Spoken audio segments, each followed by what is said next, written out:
Deuteronomy, Larry Parkins, wrote in the TNT Law Companion to the Septuagint with regard to Deuteronomy, although it is clear from studies of translation technique that the translator was different from the individuals who translated the other books of the Pentateuch. So, a different translator of the book of Deuteronomy. Now, I've not been doing a very meticulous analysis of the use of Avad in the other books of the Pentateuch, but in general, I noticed that this distinction between Avad, Latruhen in a religious use, and Avad and other terms in a secular use also can be found in the other books of the Pentateuch, where at least Latruhen occurs. For example, in Genesis, Latruhen is not used.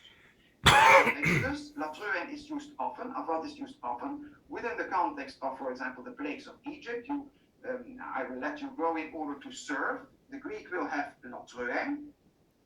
But when the Egyptians have to serve, when the Israelites have to serve the Egyptians,